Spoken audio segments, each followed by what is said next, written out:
All right, guys, so today we have a fun one. I'm going to be showing you exactly how we went from zero to over $1.2 million in annual recurring revenue using pretty much nothing but LinkedIn. I'm going to give you the step-by-step system so you can copy exactly what we've done, but it's not just going to work for agencies. We're actually actively managing over 60 clients of B2B consultants, B2B SaaS, B2B businesses, B2B coaches. Like, we've done the whole lot, and it's going to work for any B2B business whose target market is on LinkedIn. We've obviously been able to scale our agency to a solid point over the last couple of years, but we've been able to generate even more millions in pipeline for our client. And we've helped people go from pretty much not knowing when their next client is going to come, having to literally turn down business because of how much traffic they're getting. And I think the interesting part is we see so many industries and we manage so many profiles, and we've found a repeatable system that's working at a large scale. And we have the best outlook on LinkedIn as a whole, and we know exactly what's happening behind the curtain that's going to generate leads. And I'm not just talking about going viral and the algorithm, right? That's a part of it. But at the end of the day, we are businesses. We're not trying to be celebrities. We're not trying to be influencers. We're trying to make LinkedIn a profitable marketing channel. And that's exactly what I'm going to show you how to do in this video. All right, so I've pulled up Miro just so I can show you the system more in depth. And essentially, the first thing I want to show you was the actual numbers. So I did mention $1.2 million ARR, and that's what we're currently doing, but we're aiming for a lot higher. I mean, we've done over 100K a month for the last 6 months, and we're consistently growing month over month.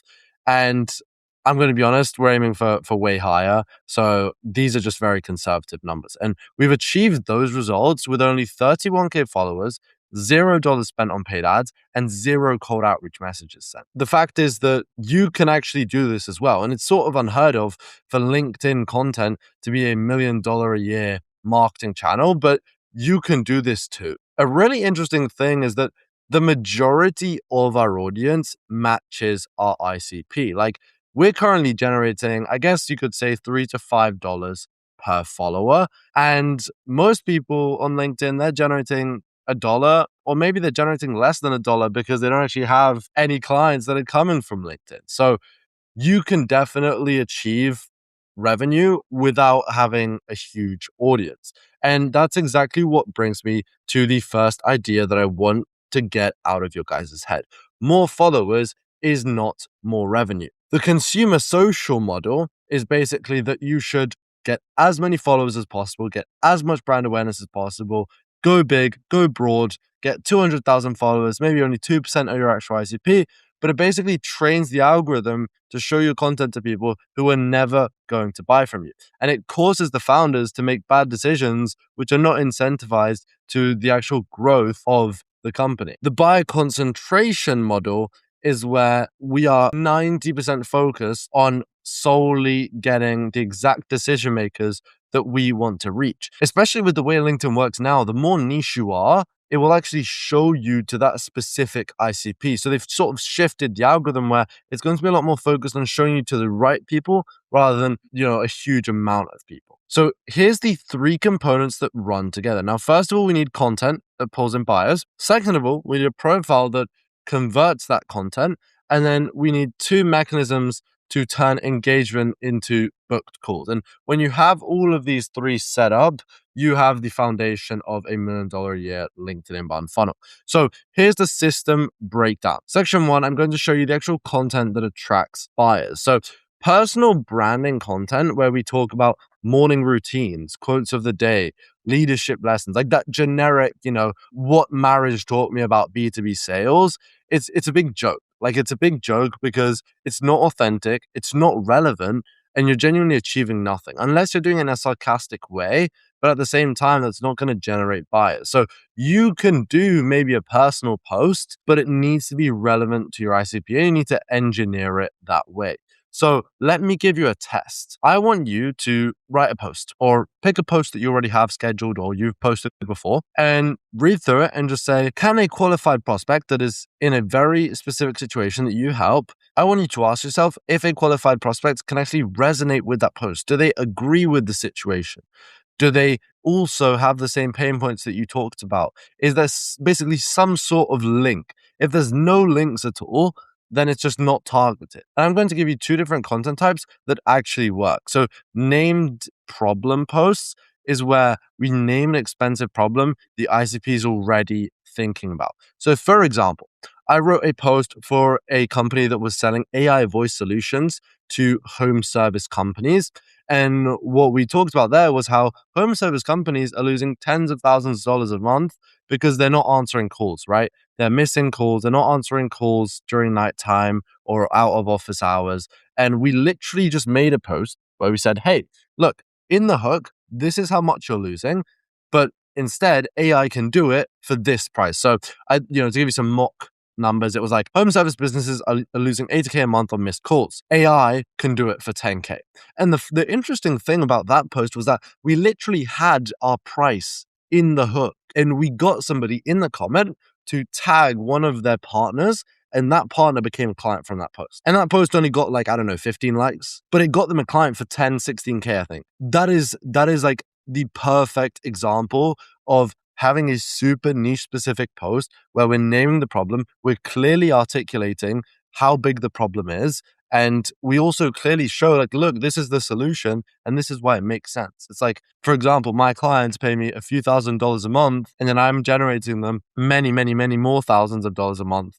It makes sense. It makes sense. So having it that way and structuring it in a way where it's very easy to understand. Even a stupid person can look in that and say, if I pay these guys 10K to build an eye for me, even if I'm only getting back 20K a month, it's still worth it, right? So think about it that way. The next thing is I want to talk about awareness or surfaced problem posts. So this is where we surface a problem they didn't know they have or a pain that they haven't named yet. So surface a problem is basically where we're going to say, hey, look, have you ever been in this situation? Maybe it's like a soft, indirect sort of hinting at the pain point. So one type of post I've seen is like SEO agencies. What they'll do is they'll say, hey, here's how to audit your SEO with 5 steps. And it's like, look at these 5 different metrics. This is what it means if each of them are below average. This is the average. This is what you can do to fix it. And the fact is, in that case, we're literally giving them an audit in a LinkedIn post where if they then go and execute even one of those steps and they see that their metrics are below average, what are they going to do? They're not going to leave it. And who are they going to go to fix it? You, obviously. So they'll probably DM you asking for help, or they'll go to your website. They'll start learning more about what you do. Imagine they go through all of those steps and every single metric is below average and they realize how much they need help. So that's a super strong type of post. You can do some sort of audit post or awareness post in any sort of industry. And then you can also do a separate post or in the same post, talk about the fixes to each of those problems. Now, the compound effect is the fact that a lot of people do not buy straight away. Some of them do, some of them take longer. The one right person follows because you have now, using the 2 post types, you've named their exact situation and it's the exact ICP that you're looking for. They're then going to see pretty much every single one of your posts for the next 6 months. And that's why I recommend always posting on the same days, always posting at the same time, and always making sure all the content's relevant, because it's going to build a routine, not just with the audience, but also with the algorithm. It's going to know now we're expecting a post from him, and it's genuinely going to push you out more and more and more. Now, this consistent presence is going to consistently have you at the top of this person's mind, and each post they see is just building more and more and more and more trust. And eventually, they're going to read the case studies, they're going to look into it. If they don't already fully trust you to buy, they will, and then you're already positioned as the answer by the time they are. So it's like it's just the easiest close in the world as well. You don't need like a crazy sales process or anything like that, because these people are warm. They've done this whole process. They feel like they know you, you know?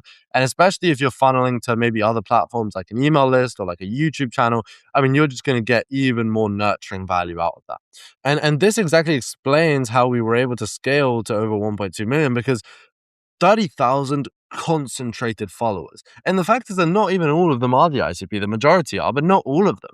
So it's like even less than 30,000 ICP followers, and we've been able to extract so much revenue out. And that just shows exactly why we're able to get the results we have, because 31,000 really targeted, concentrated followers produces 10 times more than 300,000 just completely sparse followers that don't actually care about your content. And if you actually post something for the ICP, they're not going to listen, they're not going to like it, you're not going to get clients. Quick note before I get into the next section, if you want me to look at your current LinkedIn setup and show you exactly what we do for our paid clients, then there will be a link in the description for you to check out. I do want to be transparent and say that this isn't like some free consulting call.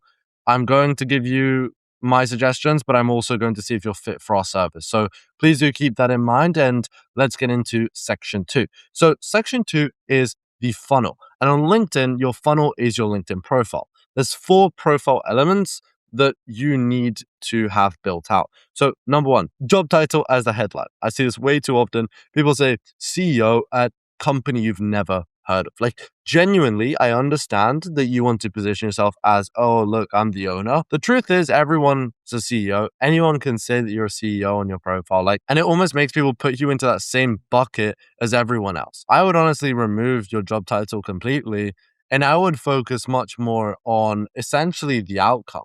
So talking about who you help specifically, because a lot of people, they have these generic headlines. They're not even calling out to an ICP. In my headline, the first 2 words are agencies and SaaS. That's the first 2 words. Who do you think is going to click my profile? Agencies and SaaS. Who's my ICP? Agencies and SaaS. Like, it's genuinely, it's not rocket science. It's just about clarity. Okay. So the second thing is they have custom button links that link to a generic homepage, or they just don't have them at all. Like, there is people which you might not even have content, but people are searching up, and people will go to your profile just through connections, just through search, and they're not able to book calls with you because you do not have it as an option. Like, how are we supposed to book calls if it's not an option? So you need to set up a custom button link to your actual landing page, okay? I would recommend either to a calendar or to a landing page. If it's optimized, that's fine as well. Most people don't even have a featured section. That's the third mistake. Most people don't even have a featured section, but it's actually one of the most powerful nurturing tools that you can use. And essentially, you would use a case study, you would have a video testimonial, and then maybe you would have a valuable like methodology breakdown. The profile as a whole is necessary for you to generate leads, but I would argue that it also affects the perception. So even from the content, people will see your profile picture, your name, and the start of your headline. If it just looks like, completely, it looks AI, if it looks fake, if it just looks cheap, what are people going to think when they see your post, right? Like, if that's their first impression, they're obviously not going to trust you or see you as an authority. So you basically want to give yourself a head start and position yourself from the get-go as the top authority as possible. The other thing I wanted to mention is often like people have, in their about section or in their experience section, it's just kind of like generic career history. I think you can include career history, but you need to tie it to be relevant. Like, oh, I worked in this company with these big names. Okay, that's more authority. Or, oh, I worked here and we worked on these specific things. That's another thing. Like, you sort of need to think about, is this actually relevant to the ISP? The same thing you ask with all those posts, you ask it with each line that you're writing in your profile. Now, there is actually a really big silent leak that founders don't diagnose. And that's the fact that some people have amazing reach. And maybe this is you. Maybe you have amazing reach, or maybe not even amazing, but if you're getting 10,000 impressions a month, 50,000 impressions a month, you should still be getting a few leads a month on LinkedIn. The issue is that often you get all that traffic, you never see the people who visited, and you never see the people who were about to be cool with you, but they can't, or they just don't, right? It doesn't resonate. So what happens is founders essentially assume, wait, my content's not good enough. I need to get more reach. But what happens is you're actively just losing more and more money by doing that because you're pouring traffic into leaky bucket. Section 3 is the 2 conversion mechanisms. I actually haven't talked about this in many other videos, so I'm pretty excited. But essentially, you need to convert all this traffic and go out of your way a little bit to do the most you can to make the most out of it, right? If we want to extract the maximum volume out of LinkedIn, we don't need to do cold outreach, but we're more focused on doing this warm, targeted outreach to people who've already shown some sort of interest, right? So, most people don't even have great content or a clean profile, but if you did have great content and a clean profile, you'd actually still be leaving a lot of money on the table just by simply not having this in place to extract more leads out of the same engagement that you're getting.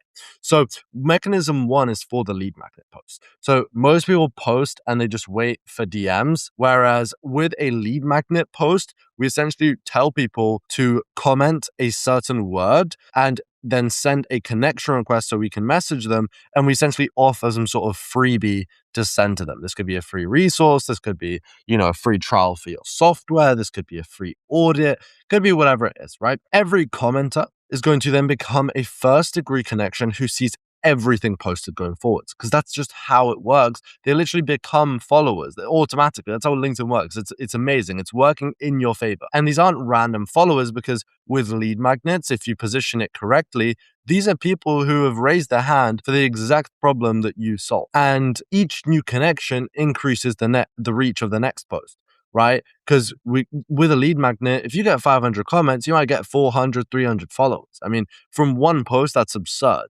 And then you best believe that stacks on top of each other. And then you mix it in with other types of posts, and I mean, it's just going to be, you're going to be flooded with leads. Mechanism two is profile views. Now, profile views is probably the highest intent you can get without direct engagement. This is people who've seen your profile. It's like website visitors, but for LinkedIn. Maybe these people have even visited your website, right? But essentially, if people have visited your profile or they visited it multiple times, that is active research and that is buying behavior. Most people do not even look at their profile views analytics, but this is genuinely the lowest hanging fruit you can use to engage. So usually you want to do one genuine question. So I would recommend sort of playing into the profile view. I'd say something like, hey, LinkedIn told me you were snooping around my profile and I was wondering if there's anything I can help you with, ? I'm happy to point you in the right direction or provide any advice if it's relevant, right? Something like that. I think just trying to figure out what is their intent, right? Are they interested in your services? Are they having a certain pain point? This stage is sort of an info gathering stage. We need to figure out where are they at. Okay. And usually your response rate on these is going to be pretty high. I mean, probably 20 to 50%, depending on how good your profile and your content is. And the fact is, these people already warm. Like it's going to be way better than any sort of cold outreach you could ever do. Here's exactly why this compounds. So these three layers, it's pretty obvious, right? But we get content that pulls in the right people. We then get a profile which holds those right people. And then we get mechanisms to force conversations and booked meetings with the people that our profile has captured. And also, I just want to say something. 31,000 followers is a lot, right? With this method, it's a lot. You could still start getting leads from LinkedIn at 5,000, 2,000. We've had people with 200 followers, but 7 qualified calls in a matter of days. Like, you need to build the funnel before the audience feels big enough. Like, there's no harm in selling. If you're offering a genuinely valuable service and then you're putting out genuinely valuable content, there is absolutely no harm in selling. And one thing I think that most people miss, and I really want to make it clear, is that yes, I have 31,000 followers, but I was getting leads way before this. Like, even when I had 1,000 followers, even when I had 5,000 followers, I was generating leads from LinkedIn. Like, I think there is a lot of people on LinkedIn that you don't really hear about often, but they have 10,000 followers and it's a 50K a month or 100K a month marketing channel for them. Like, you should start selling before the audience feels big enough. I think that's one of the biggest lies that people say is build the audience first. It's like, if you're selling a genuinely valuable service and your content is genuinely valuable, you should have absolutely no problem selling your service. So I would say get this up and running as soon as possible. Otherwise, you're going to wish, you started sooner. So if you do actually want to work with us and get my direct help on LinkedIn, then please book a call with me in the link in the description.